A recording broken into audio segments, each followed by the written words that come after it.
Takže také malý update našeho dnešného výletu. Máme za sebou nejakých 218 km. Máme v podstate, odkedy máme auto, máme najazdených 9,5 tisíca od februára a ideme vlastne prvýkrát vyskúšať rýchlo nabíjačku. A vyskúšame si hneď Supercharger v Liptovskom Mikuláši, oblasť Demenová. Takže sme tu na takomto stojane a vyskúšame, ako to funguje.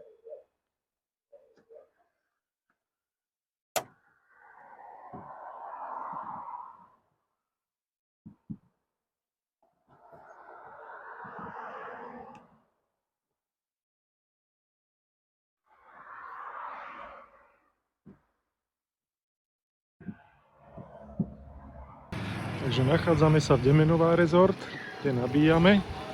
Ako vidíte, sú tu takéto ďalšie ubytovacie kapacity. Teslička sa nabíja tuná. A ako ste mohli vidieť, mali sme také pôrodné bolesti na začiatku. Bolo to naše prvé nabíjanie na rýchlo nabíjačke vlastne na Tesle aj premiérovo. Zistili sme nakoniec, že prvé dva stojany sú nefunkčné.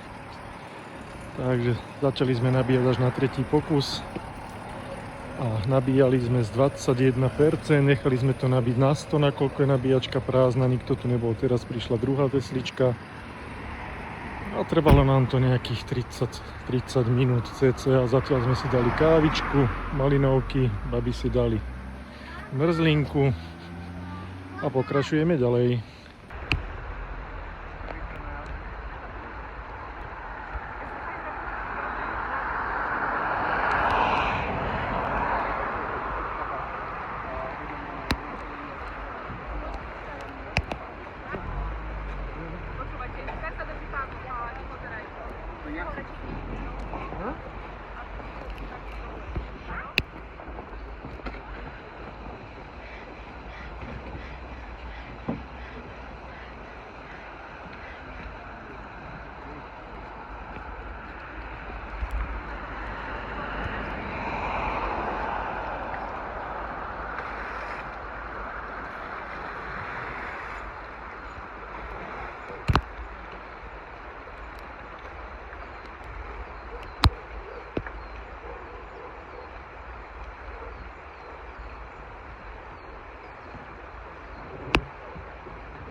Čak nie je to veľké.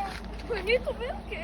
Však to je také, to byť voľné. Není to veľké. A to potom vyťaháme za toto.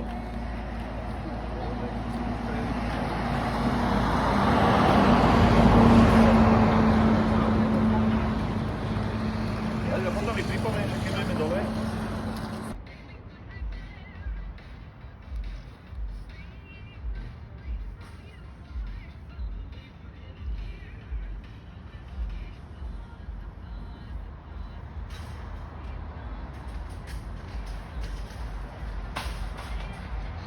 Dnes sme si spravili výletík na Muránsku planinu, na Sislovisko.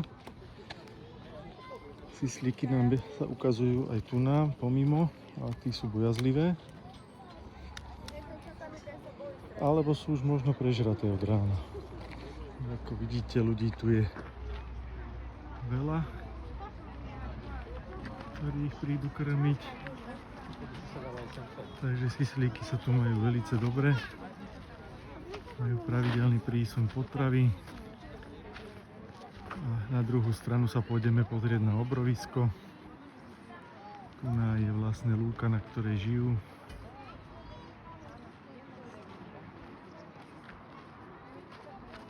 A je tu teda kvantum ľudí, ktorí sa prišli na nich pozrieť, prišli ich nakrmiť. A tu na polúke behajú veselo. Tu nás sú takí malinkí.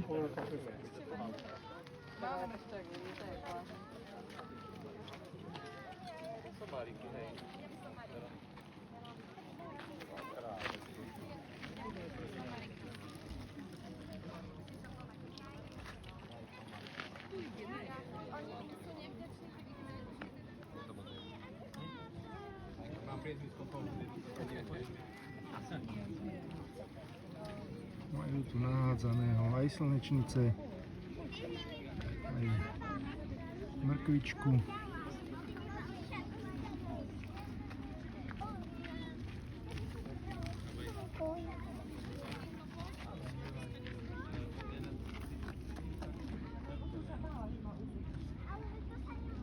Sú takí bojazdlivejší, ale nechajú sa aj krmiť z ruky.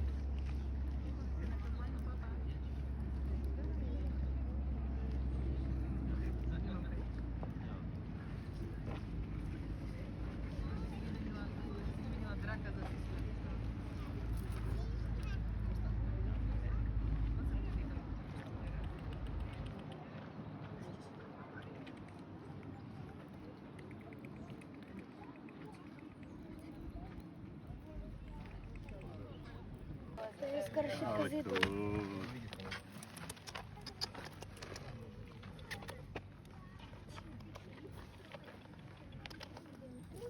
Daj druhému. Nájdem jeho pozriek, prišiel ešte, vidíš?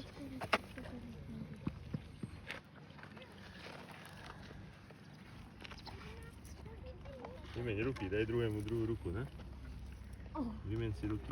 To daj preč, to daj tak, to daj druhému. Dole, keď tam prídeš. Aha, vidíš, už ide. Pozri, vidíš? Ešte semiačka tuším, jak mrkvu. Mama, dáš mi semiačka?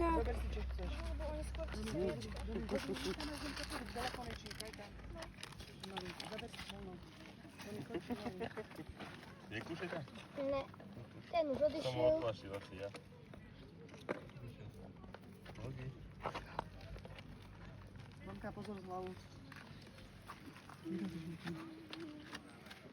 Máš tu. Ruku. Ale no, ja to môžem poniesť, že to je... Teraz prichádzame na druhú atrakciu, ktorá je tu len cez cestu. Ideme na obrovisko. Uvidíme, čo tam bude. Je to tam troška do kopca, tak, ale vyzerá to byť na chládok. Tu je tiež plno ľudí, ako na Sislovisku. Sú tu parkoviská oproti sebe.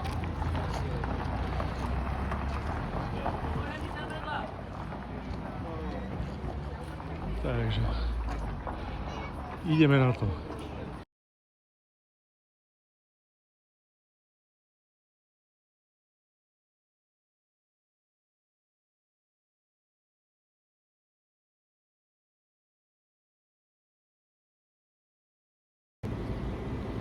Takže po výlete sme prišli si troška nabiť autíčko. Prišli sme s 21%. Sme na Greenway v Poprade pri Tesku. A výkon, nabíjali tu pred nami dve autá, takže výkon je to 150, ale výkon je nejakých 103. Takže uvidíme, koľko sa tu zdržíme, či budeme nabíjať do 100 alebo to skončíme skorej. Aktuálne prišli sme z 21, máme 25, tak uvidíme, za koľko nám to nabije. Takže za chvíľočku budeme ukončovať nabíjanie. Nechali sme ho nabíjať do 100% z 21 za nejakých 44 minút. Bude tam nejakých možno 51-52 kW nabitých a bude to stáť cca nejakých 21 €. A môžeme pokračovať na chatu. Takže dnes tu máme posledné nabíjanie našej dovolenky. Sme zase v Poprade na Greenway na 150. Prišli sme so 45% a dneska nabíjame výkonom hneď 141 kW. Takže dneska to bude veľmi rýchle a malo by nám to vystačiť až domov z Popradu k nám. A doma budeme už potom nabíjať zase zo slniečka zadarmo. Takže takéto je posledné nabíjanie dnes tohtoročnej dovolenky. Takže ako vidíte, náš predpoklad nevyšiel, že sa nabijeme v Poprade až na celú cestu domov. Keďže v Poprade na Greenway nabíjačkách Údajne na všetkých v Poprade nastal výpadok. Pri 84% sa nám to vyplo a tým pádom musíme nabíjať tu nachádzame sa v Trenčíne, sú tu rôzne centra, je to asi nejakých 5-6 km od diaľnice, ale je tu veľa boxov, sú tu 250-ky, my sa nabíjame takto vedľa seba, ťahá nám to nejakých 110 aktuálne, takže nabijeme sa nejakých 6 minút, aby sme prišli domov s 30% a už doma sa nabijeme z našej fotovoltiky. Takže aj tak sme si museli spraviť zastávku, lebo baby už sa nevládali hýbať. Takže už pôjdeme odtiaľto rovno domov. Takže úspešne sme dorazili z dovolenky. Dovolenka bola vlastne 1009 km s priemerkou 17,2 kW na 100 km a na dovolenke sa nám podarilo pokoriť 10 000 km, čo máme auto vlastne pol roka, čo chvíľa bude 6 mesiacov, čo ho máme a už máme nabiehaných 10 300. Úspešne sme dorazili, nabíjania boli v pohode, troška nás ten Greenway prekvapil, že prestalo komunikovať, ale vystačilo nám to do Trenčína, sme sa pozreli, ako to vyzerá v Trenčíne, cestou tam sme videli Supercharger v Demenovej, takže máme odskúšané, vyskúšané a autíčko sa môže ďalej nabíjať už len doma, nakoľko tieto sú rýchlo nabíjačky sme využili v podstate prvýkrát až teraz na dovolenke. Pribudol nám ďalší poskytovateľ Greenway, ktorého sme si museli aplikovať. Takže dovolenka za nami a budeme pokračovať ďalej.